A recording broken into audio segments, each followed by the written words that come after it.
Hi, folks. Welcome back. Here we are with Philosophy 110. I am your instructor, Victor Fabiana Bundesguerra, and this is an introduction to philosophy. Last time we started talking about free will and free choice. Free choice usually requires free will. We just went ahead and defined free will, right? Whether it's the ability to choose otherwise. That's kind of what we're going to be focusing on today, the ability to choose otherwise. Another possibility that free will is the ability to be the source or origin of your choices. We considered some examples, right? The bidding example as well as the addiction example. We also looked at the idea of determinism, that says that the future is set either theologically or physically. Now, incompatibilist philosophers, they say that determinism and free will, that they can't both be true. So either choose one or the other, but they can't both be true. And compatibilists say that free will and determinism can both be true at the same time. Now, at this point, we're going to go ahead and sort of ask why we care about free will, and we've already been alluding to it a little bit. So, at this point, Harry Frankfurt enters the conversation. Harry Frankfurt basically says, look, a very common principle to accept in philosophy is PAP, the principle of alternative possibilities, which is that a person is morally responsible for their action only if they could have chosen to do otherwise. That is, if a person cannot choose to do otherwise, they can't be held morally responsible. Now, obviously, determinism threatens this. Either physical or theological determinism threatens this. They can't choose to do otherwise, according to determinism. The problem with this, though, right, is that we can't choose to do otherwise. Well, that means that there is no moral responsibility, but moral responsibility tends to be the basis for moral blame and moral praise.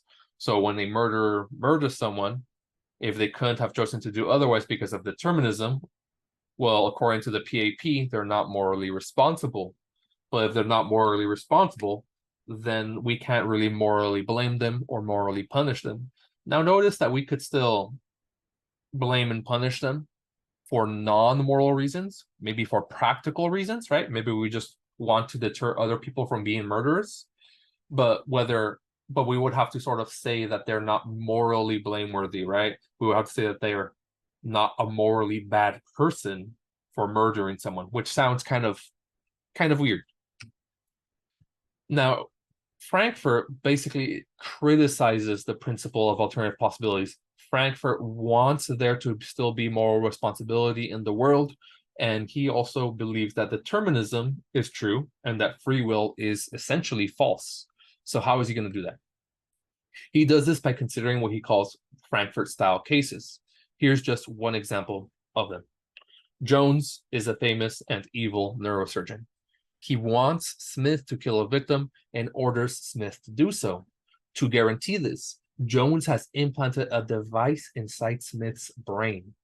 The device will activate if it senses any hesitation from Smith to kill, causing Smith to lose control of his body and kill the victim, guaranteed. If the device goes off, guaranteed that the victim will die by Smith's hand. As it happens, however, Smith does not hesitate at all. He kills the victim of his own volition. Now, the question to ask is, could Smith have chosen to do otherwise? No. He was fated to kill the victim. He chose to do it of his own volition, and if he would have chosen to do otherwise, the device would have activated and he would have been forced to kill the victim anyways. So he really couldn't have done otherwise. But now the question is Smith still morally responsible? Now, according to the principle of alternative possibilities, no, he's not morally responsible because he couldn't have chosen to do otherwise. But that sounds kind of weird here. Smith chose to do it of their own volition. They wanted to do it, even though they couldn't have chosen to do otherwise. Now, Harry Frankfurt basically says that this is a problem. Frankfurt style cases in which he is famous for creating and being the origin of, are cases in which an agent seemingly can't do otherwise, but still seems responsible, namely morally responsible. What is Frankfurt's solution here? His solution is that when Smith looks responsible, he looks responsible because he is morally responsible. The solution is to get rid of the PAP, the principle of alternative possibilities. Doing otherwise, according to him, is not necessary for moral responsibility, or at least the ability to do otherwise is not necessary for moral responsibility. That is, we can live, according to him, in a deterministic world without free will, but still be morally responsible. He says this: the principle of alternative possibilities should thus be replaced, according to him, by the following principle. A person is not morally responsible for what he has done if he did it only because he could not have done otherwise. That is, if they did something, let's say, bad, because they could not do otherwise, and they also enjoyed doing it, then they are still morally responsible. If they did the bad thing because they could not have done otherwise, and it was part of their own will and volition, then they are still morally responsible, according to him.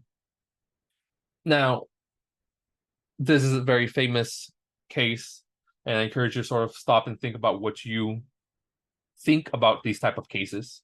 But there are criticisms of Frankfurt-style cases.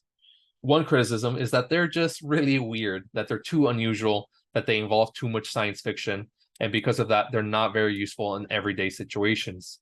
That has caused some philosophers to revise the principle of alternative possibilities to say that in ordinary, everyday circumstances, an agent is morally responsible only if they could have done otherwise.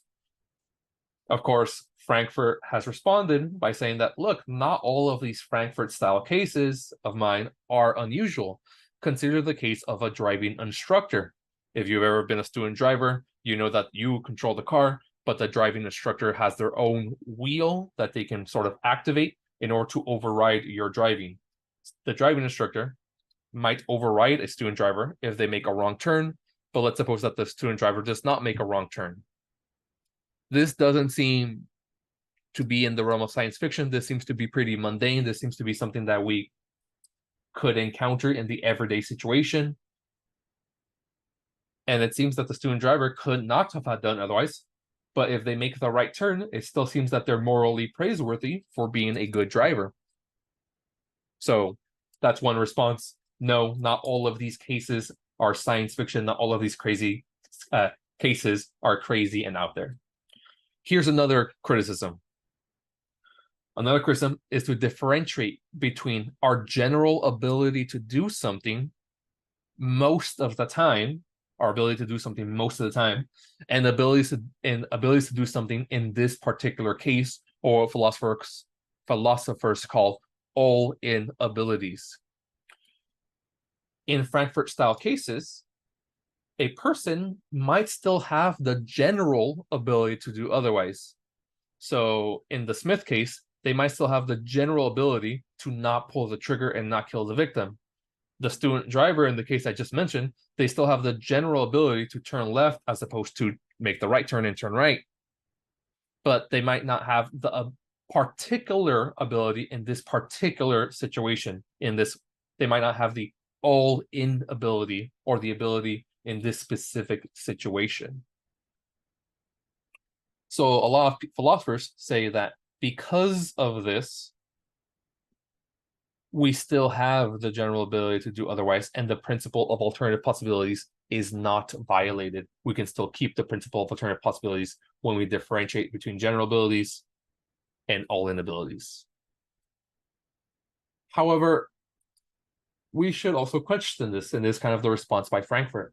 When it comes to moral responsibilities, what do we really care about in order to determine whether we can be responsible or not? Do we care about general abilities that we have most of the time? Or do we care about our ability in this specific situation?